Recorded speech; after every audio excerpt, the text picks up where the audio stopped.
Well, that's that. Genetics make a huge difference if you're fat or if you're not fat. I read this book called Blueprint by Robert Plomin, who is a behavior geneticist at professor of behavior genetics in the Institute of Psychiatry, Psychology, and Neuroscience at King's College, London. He previously held positions at the University of Colorado Boulder, and Pennsylvania State University. He was elected a fellow of the Academy of Medical Sciences and of the British Academy for his twin studies and his groundbreaking work in behavior genetics. He is the co-author of many books, including G is for Genes, Impact of Genetics on Education and Achievement, with Catherine Asbury. This is a book that it's a super quick, easy book to read. It just read the summary real quick. It's Robert Plomin describes how the DNA revolution has made DNA personal by giving us the power to predict our psychological strengths and weaknesses from birth. A century of genetic research shows that DNA differences inherited from our parents are the consistent lifelong sources of our psychological individuality, the blueprint that makes us who we are. Plomin reports that genetics explains more about the psychological differences among people than all other factors combined. Nature, not nurture, is what makes us who we are. Plomin explores the implications of these findings, drawing some provocative conclusions, among them that parenting styles don't really affect children's outcomes once genetics is taken into effect. This book offers readers a unique insider's view of the exciting synergies that come from combining genetics and psychology. I kind of took a break a little bit from the science and genetics, even space books, to catch up more on finances. The older I get, the more I'm starting to realize that just because I'm making money doesn't mean I have money. I have to invest my money, put my money places so it can work for me. These past 4 months have been the best months the stock market has pretty much ever had. From the crash of March 20th, which I think was like the biggest crash the market's had in decades, to now, I think we're back at the point where the S&P previously was, and we are higher than it previously was. So I took a break for a while. I was listening to a podcast with Sam Harris, who is I think he's a neuroscientist at I forget. I don't know what college not Toronto. That's Jordan Peterson. Jordan Peterson is coming out with a new book. I'm fucking pumped for that. Sam Harris is the guy who wrote the book. I think it was like Atheists versus Gods or something like that, or Awakening to be Atheist, where he talks about atheism and how it doesn't really exist. But he had Robert Plomin on his podcast. I went ahead and listened to it, and I highly recommend this book. It's super good. It talks a lot about how every decision that we make in life, the way we act in school, the way that our parents treat us, the way that our parents may treat us versus our sibling, even though we come from the same parent, but we have completely different personalities, the way that me in this example, interfaces with the world is heavily reliant on our genetic makeup. It's super fascinating. It talks about, like, for example, the school system. Somebody who may have an extremely difficult time paying attention in class. The school system isn't designed to allow that kid to succeed. The school system is designed to allow the person who doesn't have that genetic makeup, somebody who doesn't have the genetic makeup of excessive energy, of impulsive thoughts, the inability to pay attention, which is a vast majority of kids, especially when you start looking at men. It's a vast majority of people. But then you start a kid down that path because of the genetics at birth don't allow them to be able to focus like most kids, like in the mainstream school system. It becomes a domino effect. And then, so they may fail in relationships. They may fail even going to college. They may fail being getting any A's in their schools, any of the classes, which leads to the parents not thinking that they're trying, not thinking that they care enough. And then when you have, let's say, for example, you have a sibling who also who doesn't struggle with that. They do really well in the mainstream school. It fits their personality very well, and they've never had an issue with it. Well, then that person, because of their genetic makeup, no fault to them and no fault to the other sibling, their path in life is going to, from a specific perspective, seem a lot more attainable. And it's all because of that genetic makeup. And then even when it comes to like, well, you have to make certain decisions in your life, and those decisions that you make will determine the path that you choose. Well, even when you break down that and you start talking about genetics in that sense, well, there's certain genes that lead to an irregulation of certain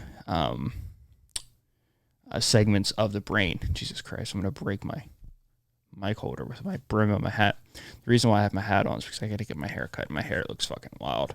I woke up this morning. I got in my car. It was like 5 o'clock. I went to go running, and I turned back around. I just went back to bed. I was exhausted. My legs were killing me. It was a bad idea. I shouldn't have done that. But anyways, I digress. Fuck, what was I talking about? I think I was talking about school, maybe? Shit, I don't know. But it is really interesting how genetics plays such a huge role. Oh yeah, certain people, when it comes to certain times to make decisions in their life, their genes play a huge factor on what avenue they choose, and it's stuff that you don't even think about. You know, if there's a option where there's a very low dose of danger for both options, but one of them, but the person is inclined to have a more active amygdala, which can easily be affected by your genetic choice, the way your genes are set up, then that person may choose a path that may be slightly more amygdala stimulated, a lot more anxiety provoking, fear gaining, rather than the other choice. Not because of the environment they grew up in, but because of the way that their genes are set up. And obviously there's, epigenetics where the environment can shift certain genes in your body, turn them on and off depending on where you are. If you're an addict and, your parents were addicts, your environment can trigger your predisposition to be an addict, but the genes are still in your body. That's one of the reasons why I've never decided to start using things that I know chemically can be addicting, because I don't know if I'm 90% positive that I'm not an addict, but I'm not 100% sure. I can look at my family and there's evidence of addiction on both sides. Drugs, alcohol, cigarettes, which is a more physical, I guess they're all physical addictions. Even food, stuff like that. So I don't know if I'm predisposed to potentially having those, that genetic makeup. So therefore I don't choose it. But if I did choose to do it, then my environment, my choices, which you could even make an argument that saying me making that choice is a genetic makeup of mine, curiosity, impulsivity, which is highly found or highly proven to be affected by your genetic makeup. If I decide to act on one of my impulses, well, that choice I made teamed up with my environment that I was in, whether it was from the way I was brought up or the school I was in or the people I was hanging out with, which once again is all choices that you make that come from your genetic makeup, could trigger that addiction. And then you have a lifelong issue now with drugs and alcohol or food or sex or whatever creates the negative feedback loop in your dopamine receptors, which is a addiction. And I was trying to explain addiction to somebody, and I'm not educated at all in this aspect at all. The extent to my education is this row of books, and then the ones above, which is like 15 more, and then 2 down below me. That's the extent to my education. So like 20 books on it. So nothing crazy, no serious time studying. Haven't really looked at any studies. Haven't been taught in a class about addiction or anything. Taylor has. I have not. So I've been asked like 3 times this past month or people claiming that addiction is not a disease, but it is a disease. It's people who are at a chemical deficit of dopamine in their brain.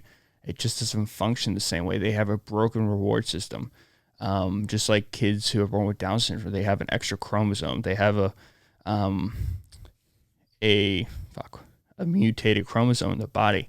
It's the same thing with the brain. If the brain is mutated in any type of way, if there's any type of deficit in the brain at all, then you're going to get somebody who battles a lifelong journey to stay clean or to maintain their addictions, to maintain a healthy path. But yeah, I recommend that book. It's a quick book. It took me like 3 days, and that was only because I was taking breaks. But you can knock the book out in one day. It's like 180 pages. He writes very easily. It's easy to understand. It's a little controversial on some topics. I think whenever you start talking about genetics, and whenever science has any type of proof to prove that not everybody's created equal biologically, and I'm not talking socially, but I'm talking if you took away our modern day society, if you took away the Western world that we live in, if you took away the Eastern world that we don't live in, but some of my listeners do live in, like out in Asia. I'm super shocked by the amount of people in Asia who listen to my podcast. I have somebody in Ghana who listens to every single episode. It's kind of insane to think about. But whenever science makes a claim that what you think should be equal is scientifically not equal, I think you really are dealing with a tough situation, because the scientist could be outcasted. The study could be outcasted because it could be people could say that it's the whole focus of it is to make a certain group of the world or the population of society to feel less than. But if you just speak biologically, that's never the goal. Biologically speaking, the goal is always just to, whatever is the truth, let it be truth. And I think science has run up against a mob in the sense that just because something's true doesn't mean it should be talked about, which is a very dangerous situation. And I think it's a dangerous situation that science has really been pinned up against, denying that there's 2 sexes,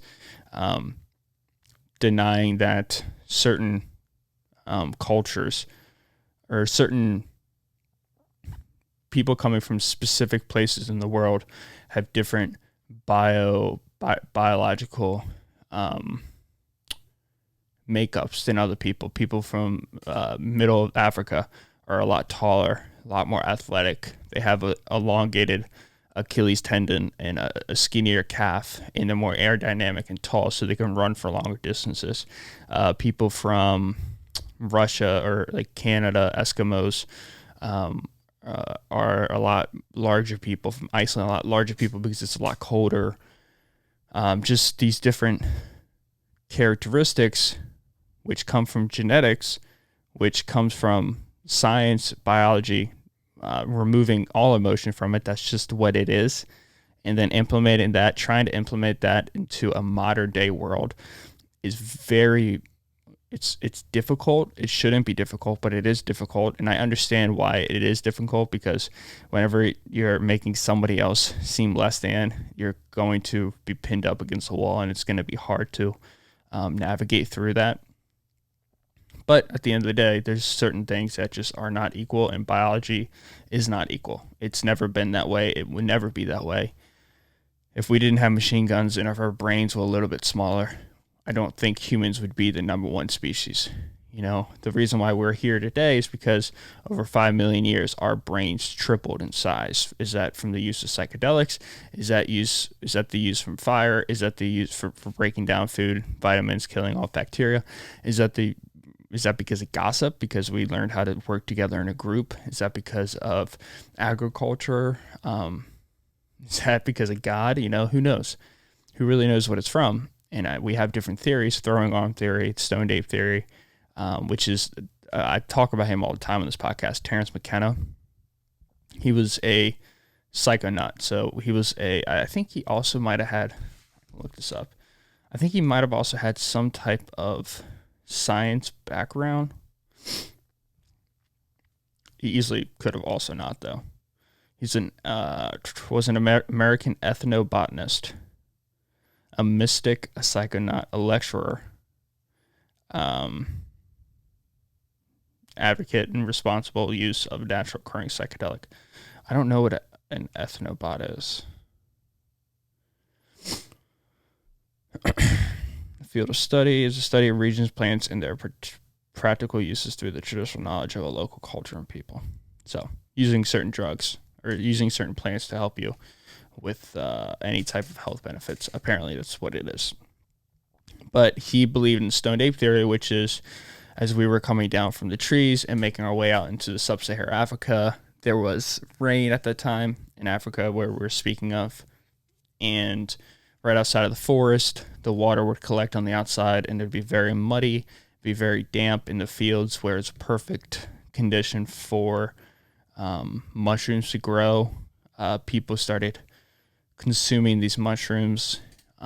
By consuming these mushrooms, a common side effect of psychedelic trips is an expanded mind, thoughts that maybe you don't get in a sober state. The idea of God is presented to you in some form or another, and maybe over time, with the excess use of mushrooms, maybe that is what eventually led us to expanding into the brains that we have. I don't know, but I find it very fascinating. But I spent 18 minutes, the first half, a little bit more than half of this podcast, just kind of promoting this book. And I think it's a book that you got to read very objectively.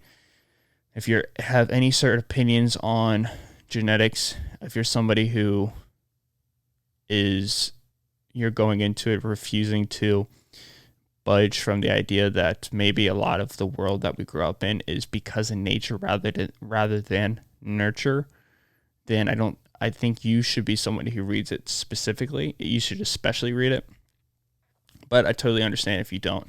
But at the same time, I think it's a brilliant thing. And also at the same time, I think reading things that you don't want to read are the most important things to do to expand your grasp on different things. Now, let's talk about college real quick.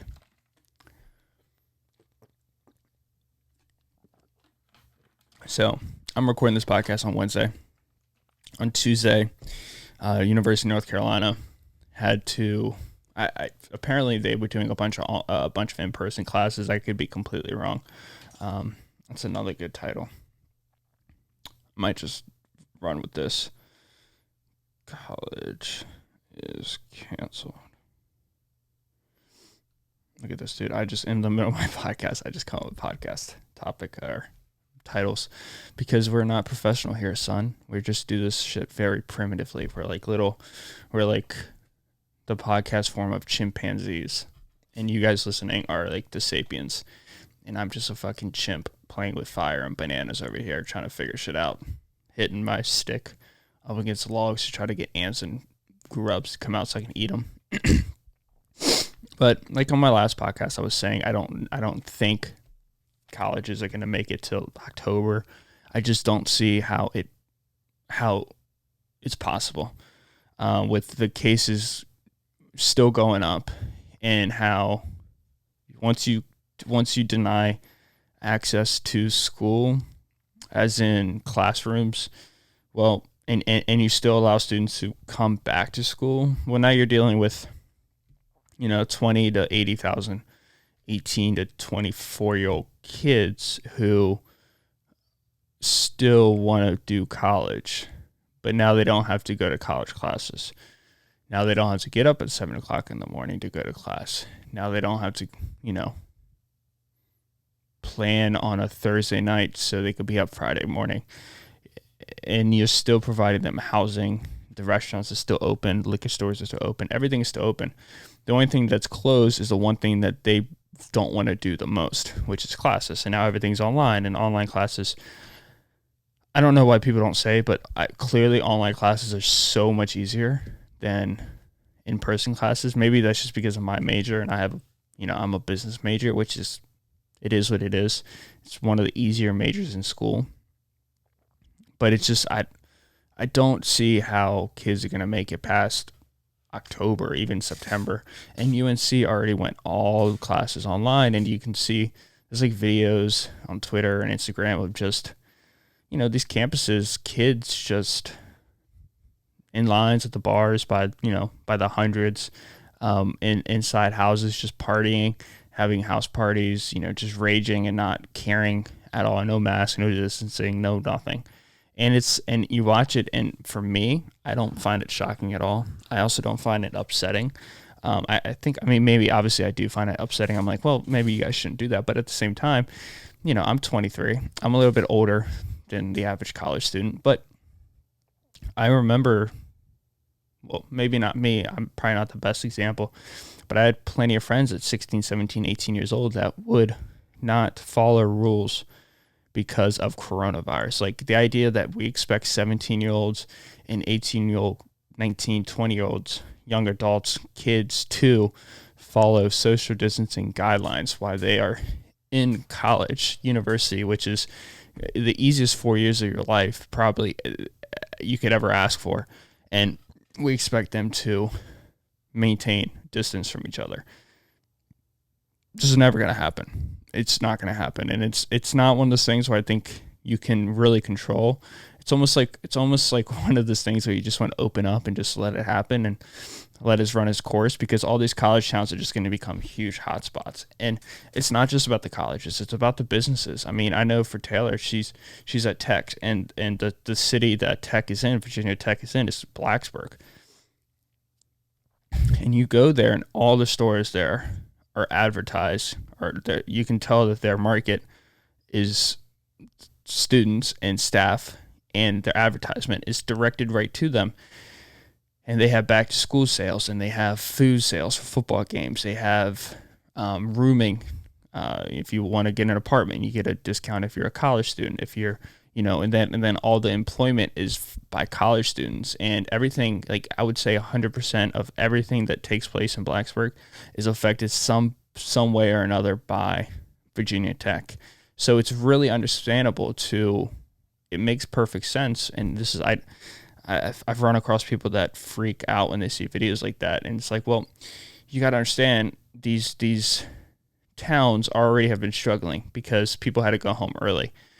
We all left school March, that's 2.5 months where you didn't have business, and if a restaurant's doing $10,000 a night, 30 days, let's just do a quick math, they're 2.5 months.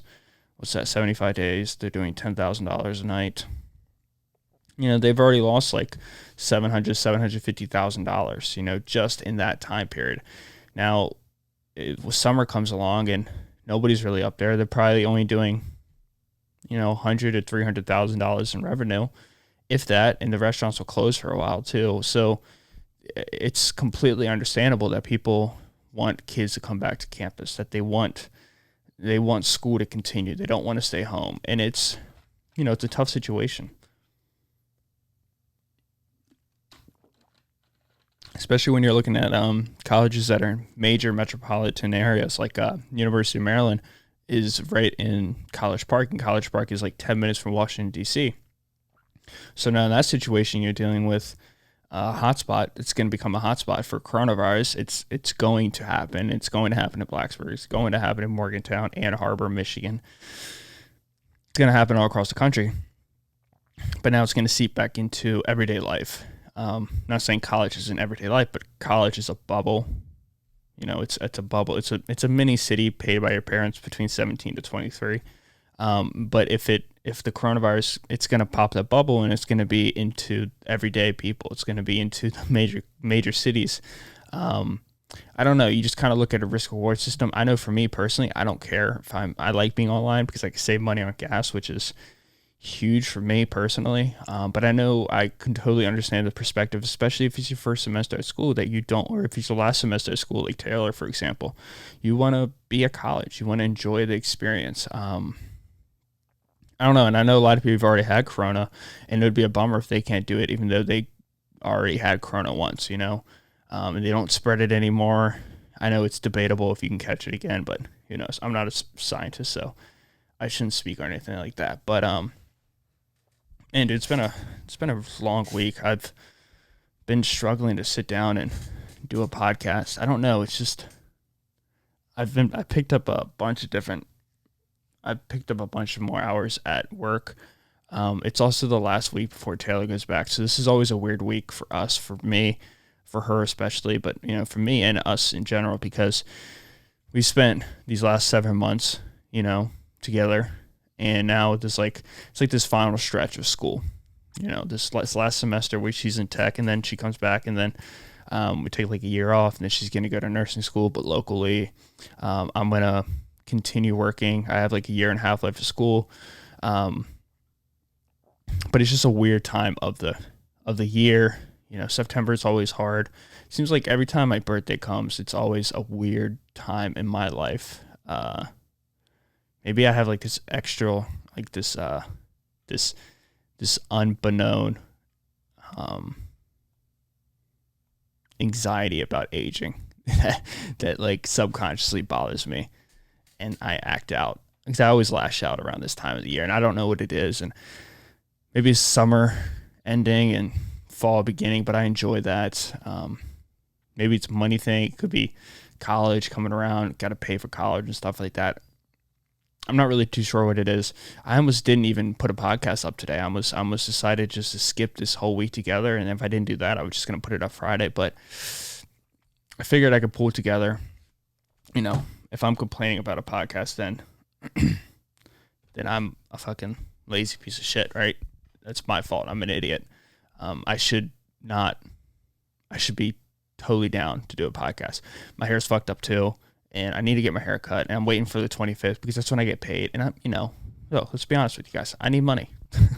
So I gotta, budget everything. I just started recently budgeting. One thing I did this is gonna be a really short podcast, barely 30 minutes long. The one thing I did I'm sweating too in my bedroom.